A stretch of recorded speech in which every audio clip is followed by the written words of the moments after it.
Steven, au conseil de professionnels, on va parler de flèches, d'arcs et d'arbalètes, des types de flèches disponibles en magasin pour les chasseurs. Effectivement. Encore là, dans le monde de la chasse, il y a toujours des gens qui vont chasser, des gens qui vont tirer. Tu sais, des histoires de flèches de pratique, ça n'existe pas. Toutes les flèches qui sont vendues sont effectives pour la chasse autant que pour le tir. Par contre, ce qui est à tenir compte, c'est que la personne qui va acheter un arbalète va venir avec un type de flèche.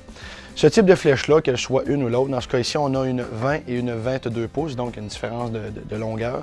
Ça va être surtout en rapport avec la longueur du pont.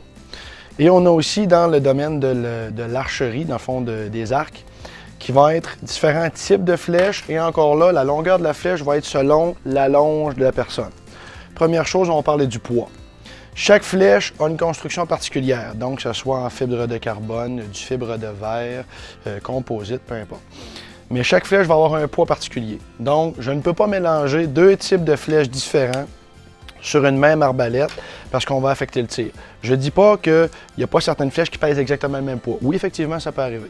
Dans ce cas-là, on va comparer vraiment deux types de flèches pour deux mondes à part parce que les plumes peuvent être différentes. Puis des fois, à l'intérieur, ça peut ne pas paraître. Mais aussitôt qu'on sort dehors, avec le vent, la pression atmosphérique, les changements de température, ça peut varier beaucoup sur le point d'impact. Donc, on peut éloigner nos chances justement de succès là, pour un tir propre.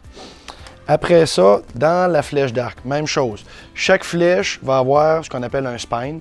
Dans ce cas-là, on a une numérotation. Chez Easton, on va utiliser le spine, exemple 340, mais du côté de Carbone Express, ça va être une numérotation. Ils font un parallèle quand même sur une charte.